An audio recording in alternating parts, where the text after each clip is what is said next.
My dad said, "We're skipping your kid's birthday, money's tight." I believed him. Then I saw his live stream. Bounce house, clowns, piles of gifts for my sister's kids. My son asked quietly, "Mom, don't they need me?" I snapped a photo of their rent check and typed, "Return to sender." By 9 a.m. my dad knocked on my door for 20 minutes until My dad told me a week before my son's birthday that they wouldn't be coming. Said money was tight. I believed him because that's what you do when it's your dad. You believe him even when it feels off. And it did feel off. I told them we didn't need to do anything big. I'd already planned something low-key. A few friends at the park, cake, snacks, balloons from the dollar store. My son just wanted to see his grandparents. He's never been the kind of kid to ask for much. I said if money was the problem, they didn't even need to bring a gift. Just come. Drink coffee. Sit with us. Be part of the day. My mom replied with a thumbs up. My dad said we'll see in a separate text later that night. I assumed that meant no, but I still held on to a bit of hope. Then the morning of his birthday came. My son was eating cereal and talking about whether he should bring his scooter to the park. I opened Instagram out of habit and there it was. My sister's live stream. I tapped it. First thing I saw was a giant bounce house. Bright red and blue, bigger than anything I'd ever rented in my life. Kids were screaming, laughing. Then it panned over to my dad, carrying a tray of cupcakes with little custom toppers. Cartoon characters I recognized from my nephew's favorite show. My mom was decorating a table that had gifts stacked nearly as high as her shoulders. Clowns. A magician. Face painting. One of those photo booth setups with props. It looked like something out of a Pinterest board. I sat there frozen while my son looked over my shoulder and asked kind of softly if that was Grandma and Grandpa's house. I told him yeah. He went quiet. Then he said almost in a whisper, "Don't they need me?" I didn't know what to say. I locked my phone and set it face down. My hands were shaking a little. Not from anger, not yet. From something colder. Like when you realize the people you keep making excuses for aren't just careless. They're deliberate. He went to grab his shoes, still holding the card he made for my dad. Crayon drawings, 10 years old, and he still drew hearts on it. At the park my husband did his best. He kept the music going, grilled hot dogs made everyone laugh. But I was somewhere else in my head. I kept thinking about all the birthdays we tried to include them in. All the times we'd driven across town just so they wouldn't have to. The thousands we'd quietly spent covering their rent, groceries, even my sister's car repairs. And all the while they made sure her kids got everything. Every single time. That evening I logged into our email. I pulled up the rent check we sent to their landlord every month, the $950 that had gone out like clockwork for over 3 years. I snapped a photo of the PDF. Then I typed out a subject line, "Return to sender." No explanation. No warning. Just that. By 9 a.m. the next morning I was in the shower when I heard it. Loud, fast, relentless knocking at the door. My husband said it had been going on for 20 minutes straight. He didn't open. When I stepped out, still in a towel, my phone was blowing up. For missed calls from my mom. 2 from my dad. A single message from my sister that just said, "What the hell did you do?" I sat on the bed and stared at my son's birthday card. The one he'd never get to hand over. The one I couldn't throw away. Then the sound of the front door handle turning. They had used their old key. The sound of the key turning hit something deep in my chest. For a moment I couldn't move. They still had it. From years ago, back when my son was a baby and my parents insisted on having full access in case of emergencies. I never asked for it back. I should have. That was my mistake. The door didn't open fully, just jolted against the chain lock. There was a pause, then a knock. Not a gentle one. My dad said my name like he expected me to come running. Said he didn't know what was going on, but we needed to clear the air. My husband stood by the door, arms crossed. Neither of us moved. Then came my mom's voice. Soft, fake concerned. She asked if my son was okay. If we were okay. Like the party with clowns and bounce houses hadn't been streamed publicly with them dancing and laughing just 12 hours before. Like they weren't grinning while my son sat on our couch wondering if he'd done something wrong. I walked back to the bedroom and got dressed fast. When I came out, my dad was still knocking. I opened the door without a word. My husband didn't try to stop me. He knew I needed to hear them say it or not say it. They both looked, not sorry, just uncomfortable. Like they'd shown up hoping I'd smooth it over for them. My mom was holding a pink pastry box. I caught the words "Party City" on a plastic bag hanging from her arm. My dad looked down at the floor. I asked him straight up, "Why lie?" He said it wasn't a lie exactly. Just poor timing. Said they thought we understood that money was tight, and that they didn't mean to hurt anyone. He even tried to say the party wasn't really a party, just a little celebration for the boys starting school.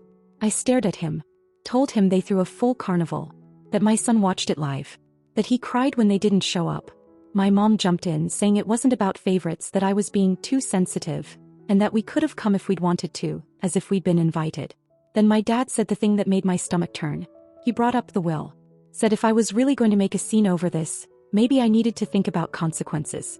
That it was a shame how some people forget who supported them growing up. That we all make sacrifices. I told them we'd made ours quietly for years. Paid their rent. Paid for my sister's car repairs. Groceries. Emergency dental work. Birthday gifts for her twins when they couldn't afford them. We never asked for anything. Not a thank you, not a favor. They never offered. I told them to leave. My dad hesitated. Said we were family and family works things out. My husband walked up behind me and asked them again to leave, this time firmly. My mom mumbled something like, "This is ridiculous," and turned to go. Before they stepped off the porch, I told them one last thing. The rent was done. Permanently. They'd have to figure it out just like we always did. They didn't respond. That day went by slow. My son didn't ask about them. He just played with his toys and asked if we could go to the arcade next weekend instead. I said yes. I told him next year we'd do something even better. He nodded. Said he didn't really like clowns anyway. Later that evening, after the dishes were done and my husband was putting laundry in the dryer, I checked my phone.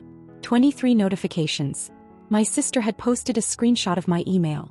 The one with the rent check photo and the subject line, "Return to sender." Her caption was long and smug. He said I was bitter.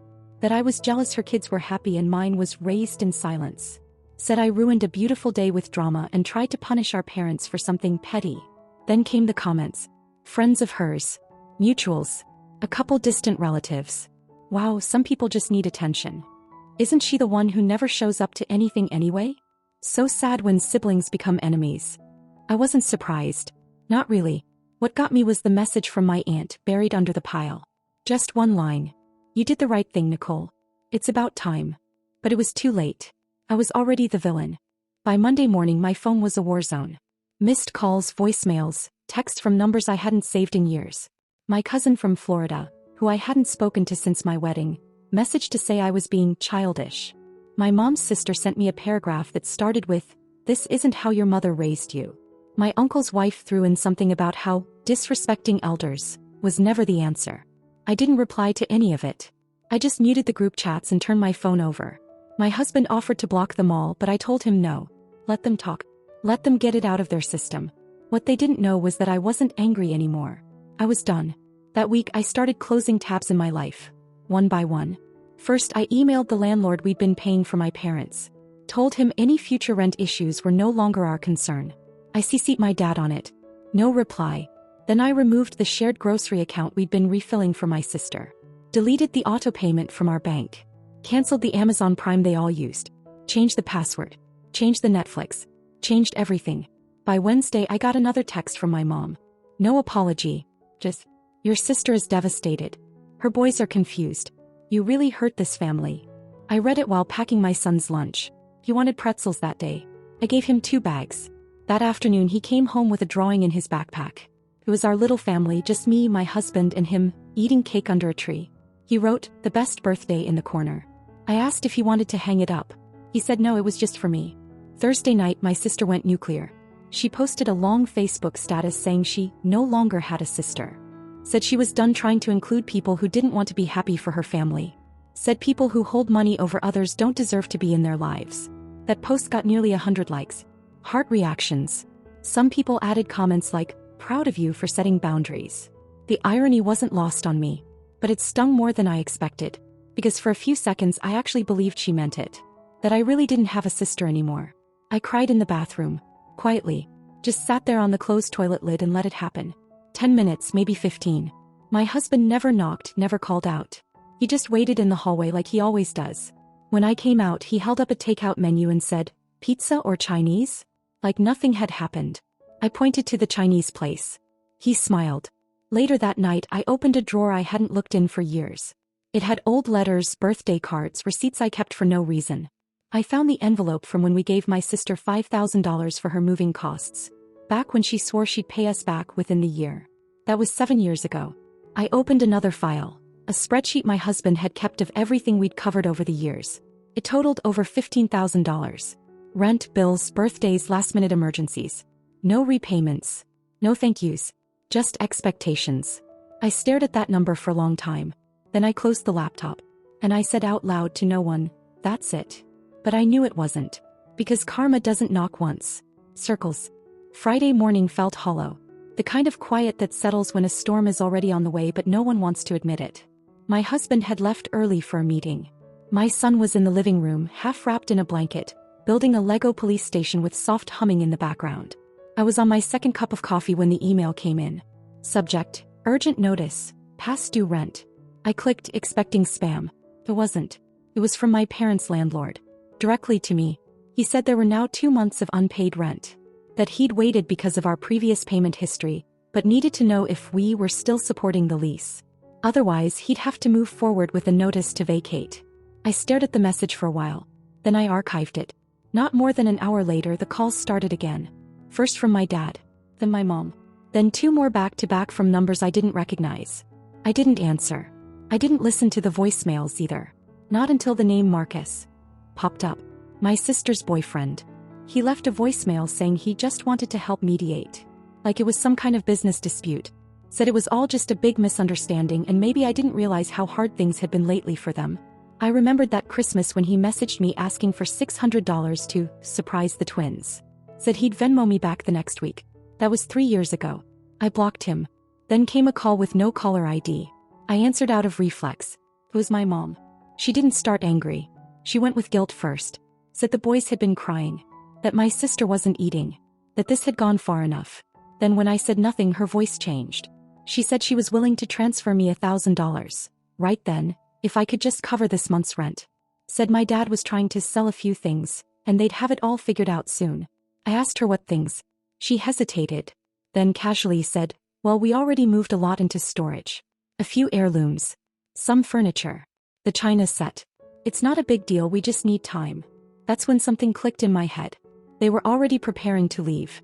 Not just move, to lose everything. And they hadn't said a word. Not until the money stopped. Then came the line that gutted me. You owe us, Nicole. For everything we gave you growing up.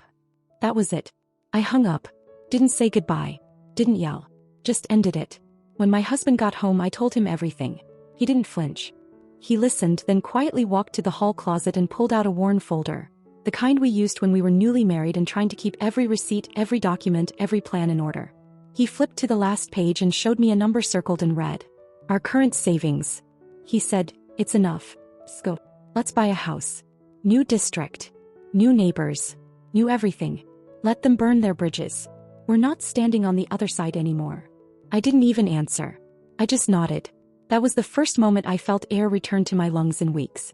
That night, while my husband searched Zillow listings and my son drew spaceships on the back of a takeout menu, my phone buzzed again. It was from my sister. No long rant. No hashtags. No blame this time. Just 2 photos. The first was a receipt for a storage unit. 3 months prepaid with my parents' name on it. Address on the other side of town. The second was a photo of a crumpled, handwritten letter. The kind of yellow paper my dad used to keep in a drawer for jotting down important notes. It was addressed to me.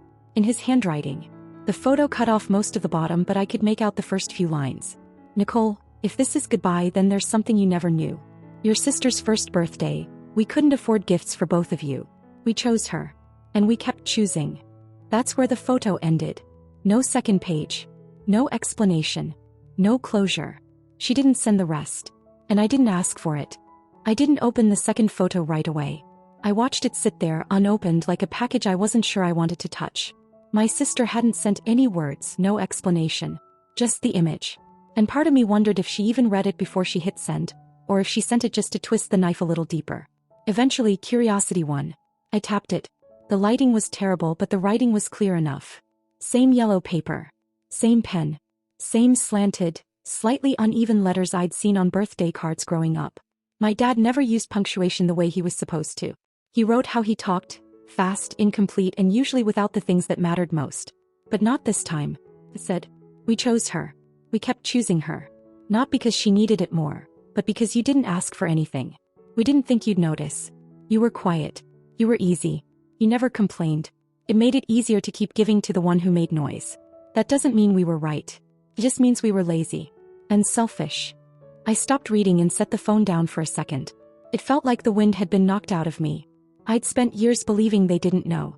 that maybe they were just unaware, that they didn't see how much they gave her while I stayed on the sidelines.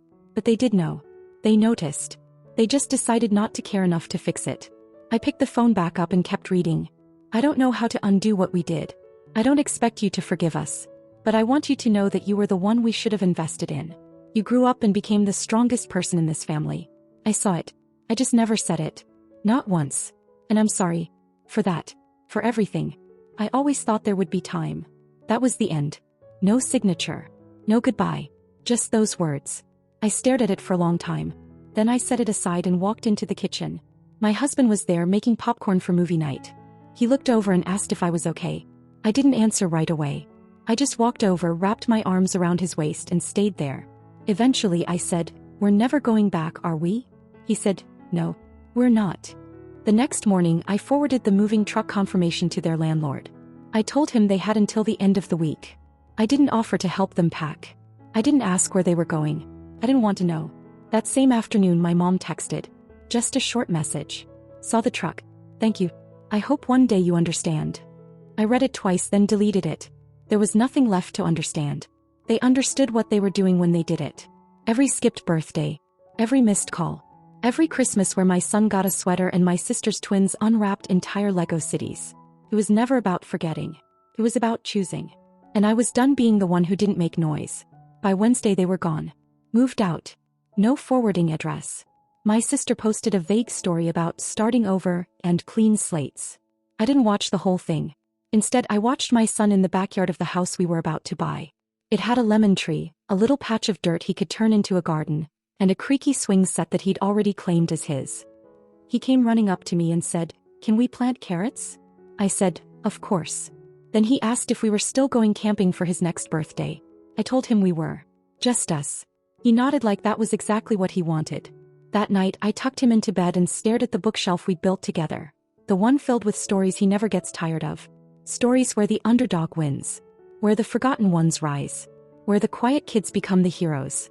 For the first time I realized that's who I'd become. Not the angry daughter. Not the bitter sister. But the woman who chose peace and meant it. The week after they moved out, it was like the air changed. Not just in our apartment but in my body. I felt lighter. My chest didn't tighten when my phone buzzed. I didn't wake up dreading some emotional ambush from a blocked number or a guilt-drenched voicemail. Silence used to scare me. Now it felt like freedom. We put in an offer on the house with the lemon tree. It was accepted that Friday.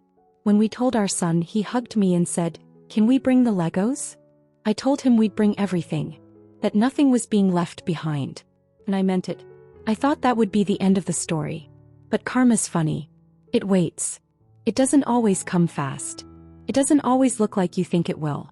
But when it arrives, it makes sure you recognize it. 2 weeks after the move, I got a message on Facebook from someone I didn't know.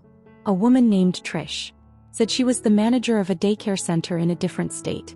Said she was trying to reach someone in the family because my sister had listed me as her emergency contact. I stared at the message for a long time before answering. Turns out my sister had moved 3 states away. Mark, her boyfriend, had left a week after the move.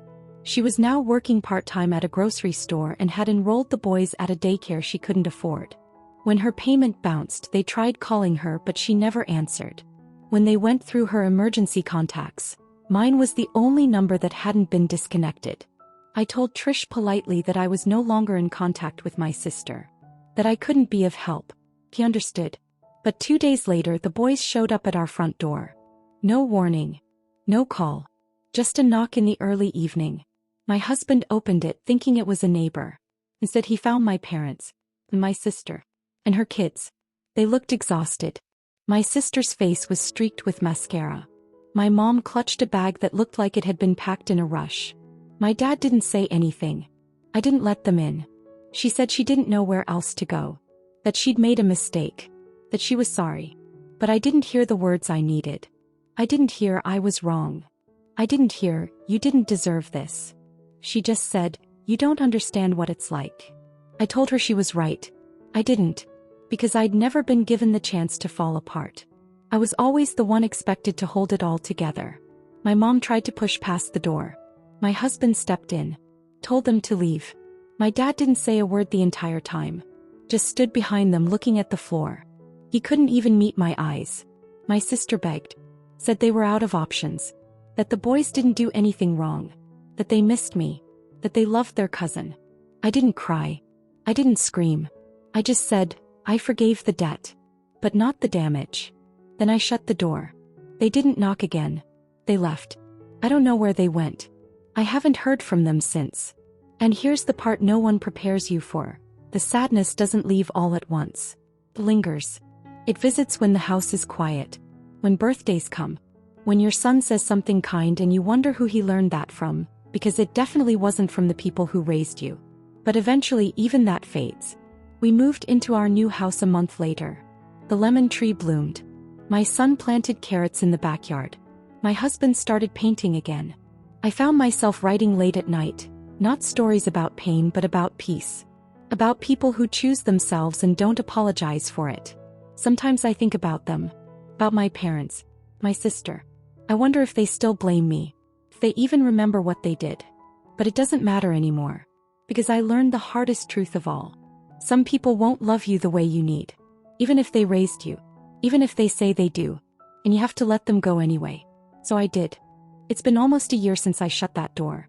People assume when you cut off family there's some big dramatic scene. Shouting final words, slamming doors. But the truth is the real ending is quiet. It's in the small things that don't happen anymore. No more waiting for texts that never come. No more bending over backwards to keep a fake peace. No more pretending. We've been in the new house 8 months now. It still smells like fresh paint. My son has his own room, decorated exactly the way he wanted. Glow-in-the-dark stars on the ceiling, a bookshelf full of space stuff, and a poster of a robot riding a dinosaur. He's never asked about them. Not once. I don't know if that's because he forgot or because he remembers everything too well.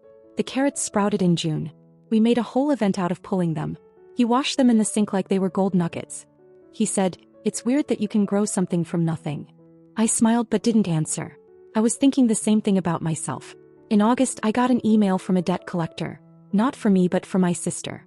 Apparently she used my name once as a backup reference. Years ago. They were trying to reach out. I responded politely, stating we were no longer in contact. The collector thanked me. That was it. Nothing explosive. Just a thread snipped. Sometimes I wonder if they think I'm cruel. I wonder if they sit in some rented apartment and tell stories about how ungrateful I turned out. Maybe they tell their version of it. The one where I snapped over nothing and walked away from the people who loved me anyway. Let them. Because I've learned that love isn't something you prove by staying. It's something you honor by knowing when to leave. A few weeks ago my husband and I sat on the back steps, sipping coffee while the sun came up. He said something simple. Something that stuck. "You don't owe anyone your peace, Nicole." And that's what it was. That's what I'd spent my whole life giving away. My peace. To people who never noticed when it was gone. Now I notice everything. My son's laugh in the morning. The quiet hum of our house at night. The way my husband squeezes my hand when we pass each other in the kitchen. The small, quiet life we built. One without apologies, without begging, without debt will never be paid back. There's no punchline to this story. No twist. Just this truth. Sometimes you grow up thinking you're hard to love because no one ever loved you the way you needed. But the truth is you were never the problem. They just weren't capable. And that's not your burden to carry anymore.